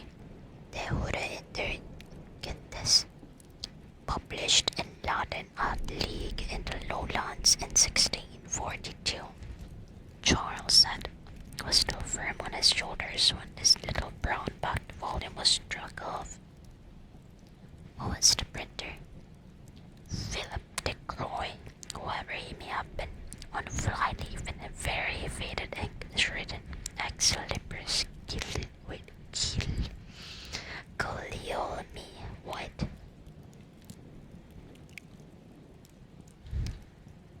I wonder who William White was. Some pragmatical 17th century lawyer, I suppose. His writing has a legal twist about it. Here comes our man, I think. As he spoke, there was a sharp ring on the bell. Sherlock Holmes rose softly and moved his chair in the direction of the door. We heard the servant pass along the hall, and a sharp click of the latch as she opened it. Does Dr. Watson live here? Asked a clear but rather harsh voice. We could not hear the servant's reply, but the door closed and someone began to ascend the stairs. The footfall was uncertain. The footfall was an uncertain and shuffling one. A look of surprise passed over the face of my companion as he listened to it. It came slowly along the passage, and there was a feeble tap at the door. Come in, I cried. At my summons, instead of the man of violence whom we expected, a very old and wrinkled woman hobbled into the apartment. She appeared to be dazzled by the sudden blaze of light, and after dropping a curtsy, she stood blinking at us with her bleared eyes and fumbling in her pocket with nervous, shaky fingers. I glanced at my companion, and his face had assumed such a disconsolate expression that it was all I could do to keep my countenance. The old crone drew out an evening paper and pointed at our advertisement. It's this, as has brought me, good gentlemen, she said, dropping another curtsy. A gold wedding ring in the Brixton Road. It belongs to my girl Sally. Wait.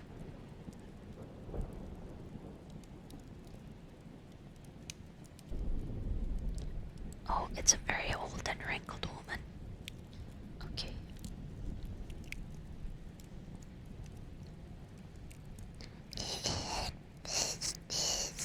Okay, never mind.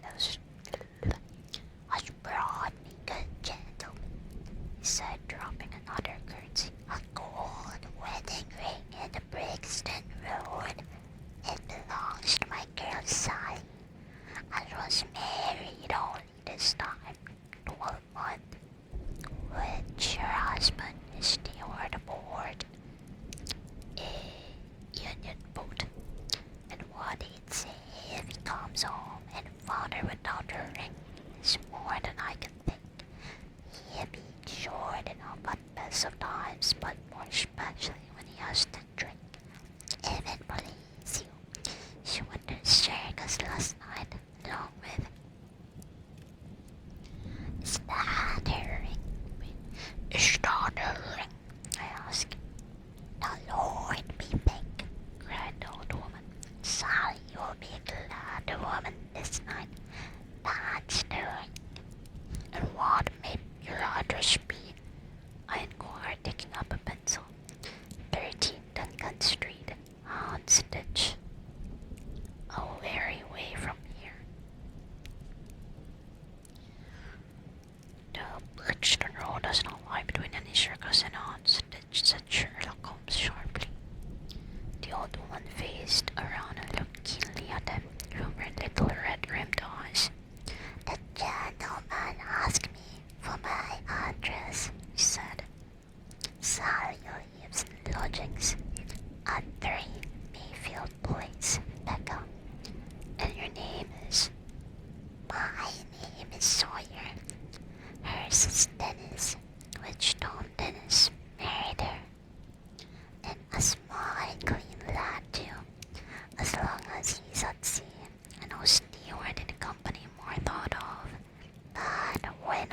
store. What with the women and what with the liquor shops?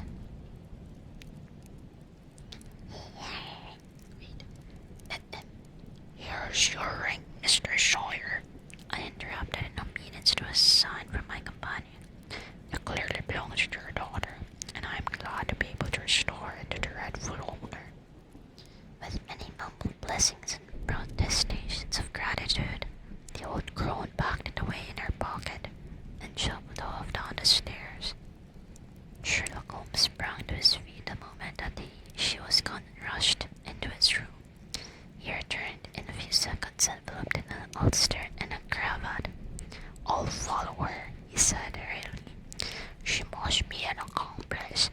It will lead me to him. Wait up for me. Wait. I keep forgetting Sherlock's the one talking. I'll follow her, He said hurriedly.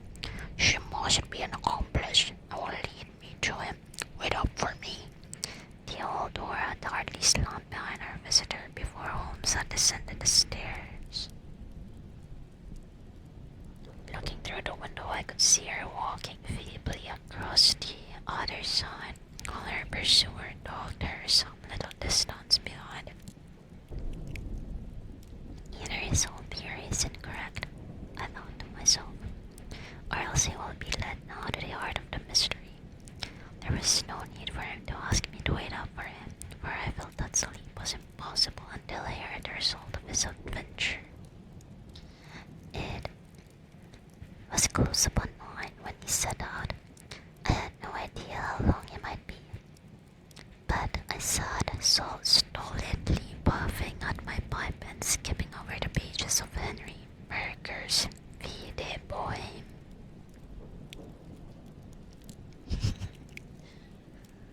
I don't know how to pronounce this. 10 o'clock passed, and I heard the footsteps of the maid as they fluttered off to bed. 11, and the more stately tread of the landlady passed my door, bound for the same destination. It was close upon 12 before I heard the sharp sound of his latchkey. The instant he entered, I saw by his face that he had not been successful. Amusement and chagrin seemed to be struggling for the mastery until the former suddenly carried the day, and he burst into a hearty laugh.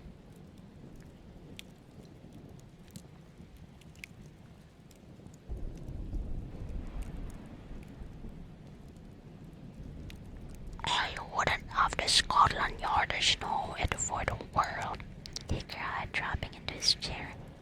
I have shafted them so much that they would never have let me hear the end of it. I can afford to laugh because I know that I will be even with them in the long run. What is it then? I asked. Oh, don't. I don't mind telling a story against myself. That creature had gone a little way when she began to limp and show every sign of being footsore. Presently she came to a halt and hailed a four-wheeler which was passing by. I managed to be close to her as to hear the address, but I need not have been so anxious, for she sang it out loud enough to be heard in the other side of the street. Drive to 13 Duncan Street, Houndsditch, she cried. This begins to look genuine, I thought, And having seen her safely inside, I perched myself behind. That's an art which every detective should be an expert at. Well, away we rattled, and I never drew rein until we reached the secret. Wait, what?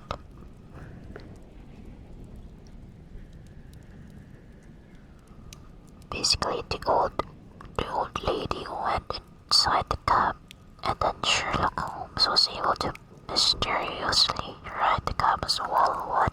How did that happen?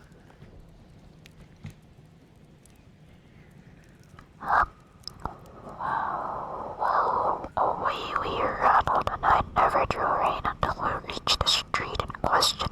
I hopped off before we came to the door, and strolled down the street in an easy, lounging way. I saw the cab pull up. The driver jumped down Oh, I get it now. Sherlock was just hopping onto the back of the carriage.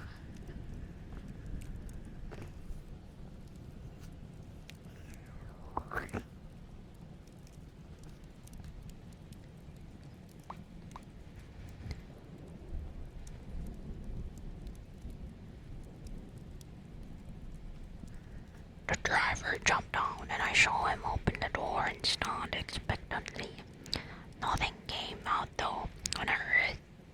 When I reached him, he was groping about frantically in the empty cabin, giving vent to the finest assorted collection of oaths that I ever listened to.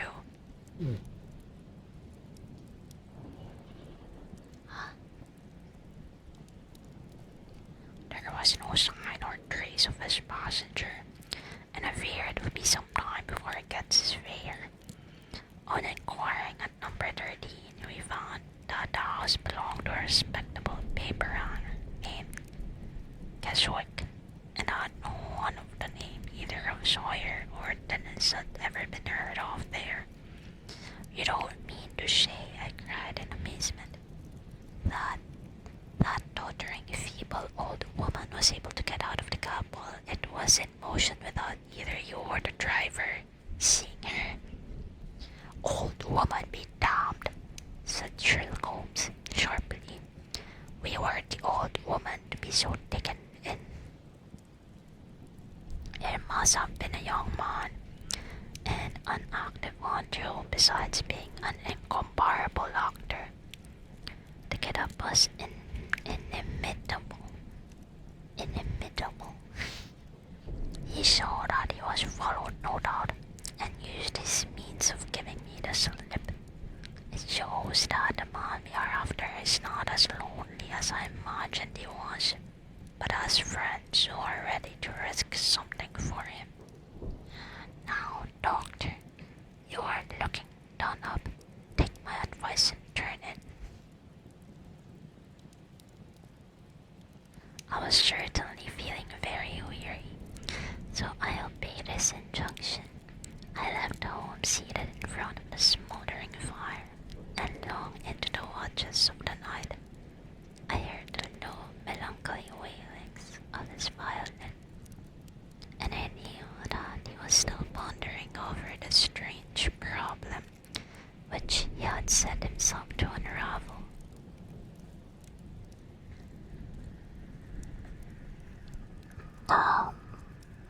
That was chapter 5 of A Study in Scarlet. And I think I'll stop here. And also take Sherlock's advice and turn in. Yeah, keep bring old crone. Hello, karate, oyo, look at me see. Deal, are you in suspense? I'm going to be finishing part 1 next week. Same day, my schedule next week.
is showing.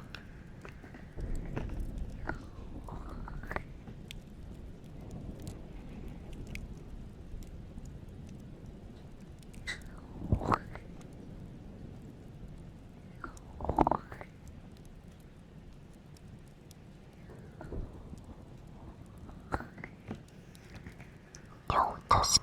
Yo, it's working.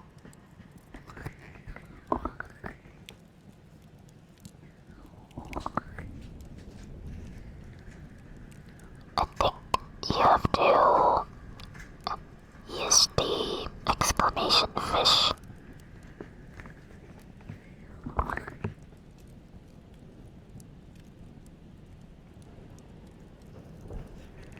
Streamer not comfortable. Wait, I didn't even notice what fish I got. There we go. Hey, let's go. Fish is now open. Thank you so much. Thank you. Now I gotta open up this program every single time. Wait, how do I close these settings? Wait, do you all see my cursor? Hi, this is my cursor. I don't know how you hide this thing. Pause Q. Turn auto hide off.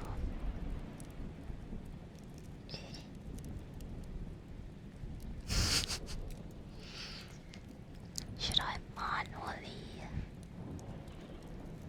settings? Oh. Do not log in on stream while screen is visible. URL may contain several information. Okay. Edit custom gotchas. We must have one custom gotcha. I don't know what that means. Chat command allow players to trigger a cast with a chat command. User cooldown is 120 minutes. Is this too long? Allow player to trigger a cast with a channel point redeem. I think I'll just go with command because channel point redeems are limited slots, so I have to use it for other things.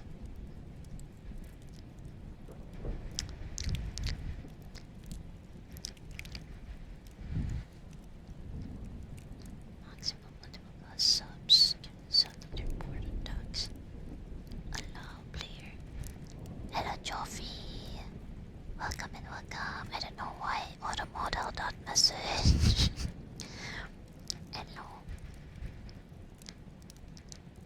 120 minutes. Oh, it's seconds. 2 minutes. 120 seconds. User cooldown. Only allow users to cast against subject starting with a user starter cast.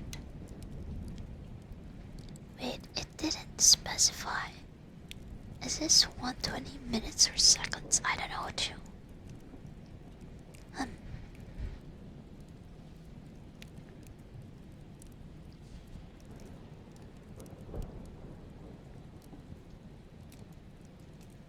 What if I make it to 1? Hopefully seconds. You know what? Let's try. I'm gonna make it to 1, so it's either 1 minute or 1 second. We'll find out. Wait, there's so many settings. There's so many settings. Save and close. Okay, saved. Alright. You'll try it again. I don't know how to hide the thing.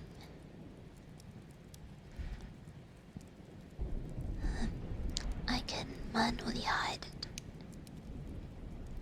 Oh, it disappears when I'm not using it. Okay, never mind.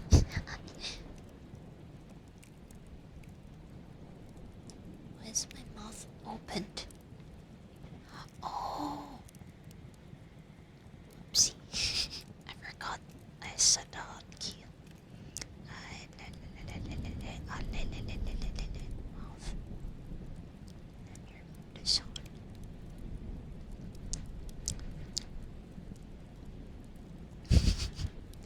Alright, you'll try the command again and see if you get cooldowns. Hey, I'll talk Stompy. Thank you, Macho.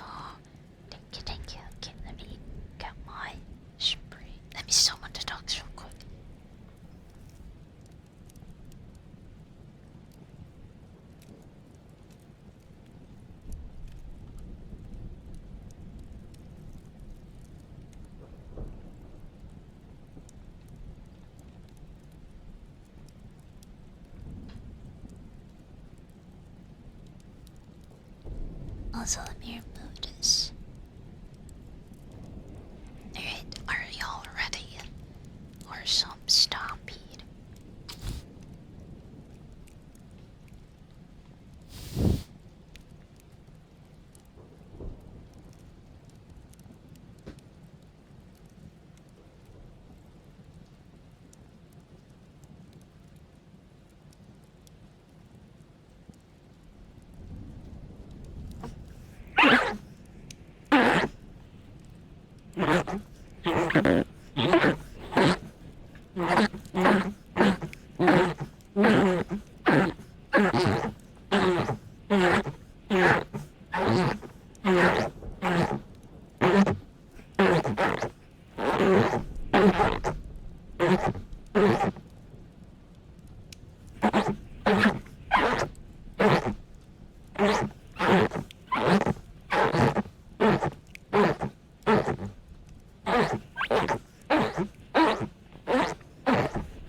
Thank you.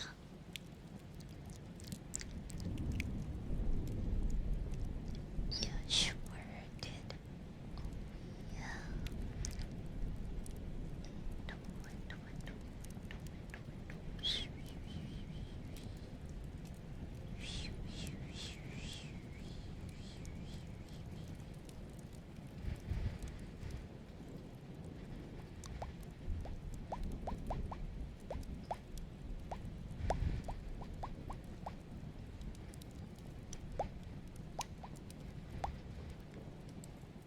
Yosh. Thanks so much for the follow, Broly. Can someone try out the fish command again? And see if the cooldown is 1 second or 1 minute. There's so many settings.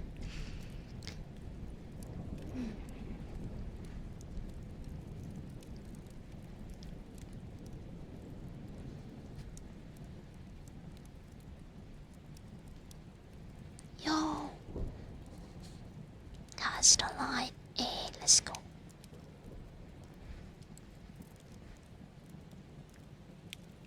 What could it be? Uncommon, yo, streaked spinefoot.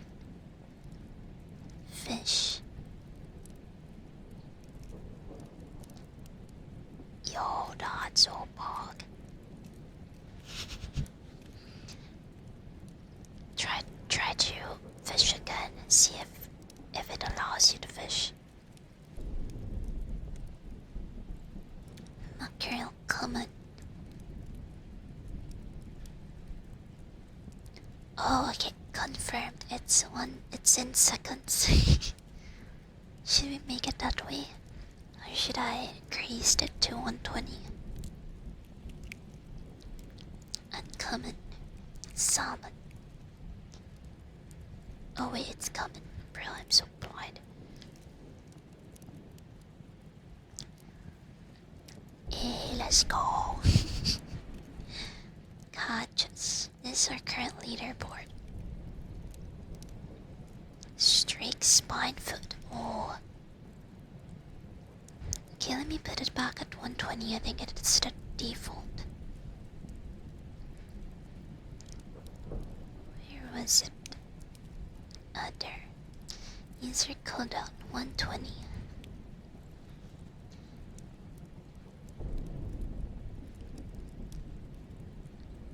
There's no option to auto-fish when someone follows, so will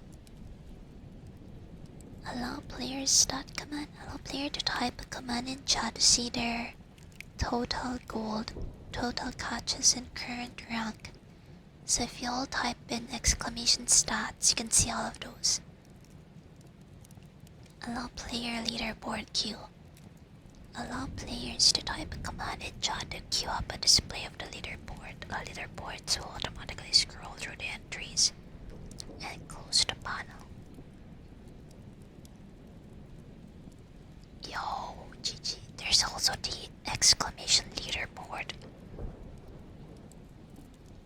Player leaderboard size. The amount of entries in the top player's leaderboard set to 0 to show all players.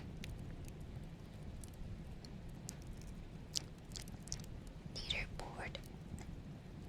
Wait, I don't get what it does. Only allow users to queue a leaderboard again after a timeout period. Set this to 0. Next, allow player decks queue. Allow players to type command in chat to queue up as display of the decks. Okay, I must close the settings. Miscellaneous separate chat pod. Send card result to chat. Custom chat result message. Cast delay. Command prefix help command.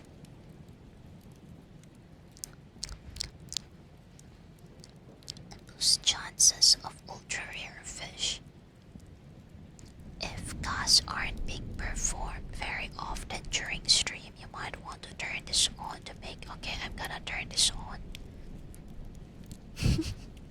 Boost chances of ultra rare fish. Mods can use fish username. Allow mods to use the cast command to give out a free cast to the mentioned user, even if the chat command trigger is disabled. Okay, mods are super users. Mods can use the commands listed below. Even special commands are usually broadcast only. What are these? Browse so many commands. Hide mature content. Anonymous data collection, connection, Sami. Mix it up, graphics. Quality, resolution, target frame rate. Save and close. Okay. Butterlegs got sorry for that. Right, now the queue is up, I think. Fish. Trophy fish. Monterey. Yo, legendary. Oh yeah, boosted.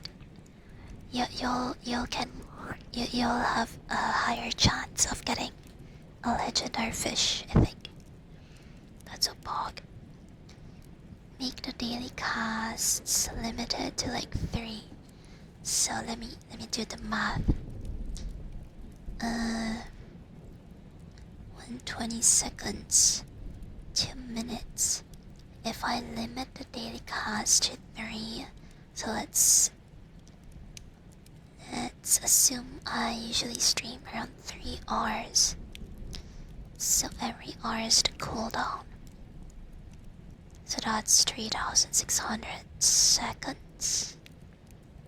Wait, let me think. That's correct, right? Alright, I'm gonna do that then. But before that, I'm gonna do that on the next stream. Since we're still trying things out, feel free to spam fishes.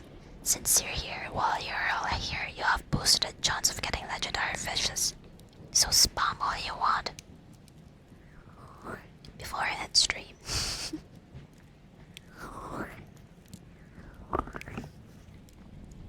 That would be closer to real life. Which one? The three bird. Fishing is equal to waiting fish. Gotcha. Alright. Currently the cooldown is 2 minutes. It will be 16 minutes starting the next stream. So gotta catch them all while you can. Junk. Oh, you can even fish for junk. Interesting.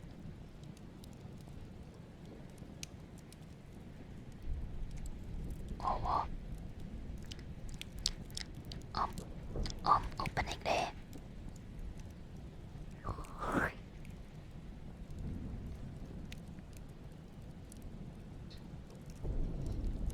now we wait.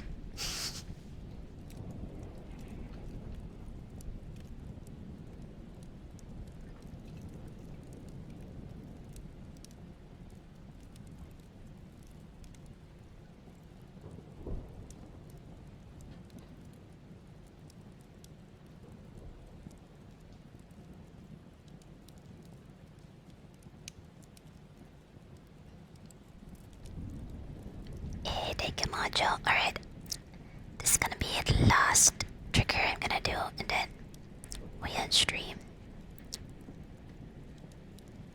And I'll be announcing my stream schedule over the weekend, so stay tuned for that. Alright.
Alright, y'all.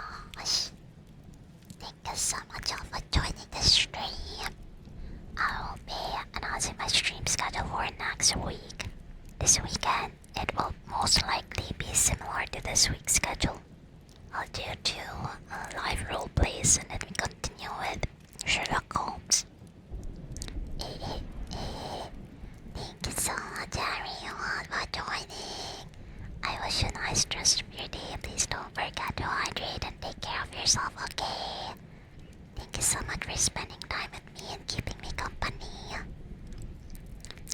I wish you a nice weekend ahead. A nice weekend ahead. Whoa. And now we shall be reading our Mayu.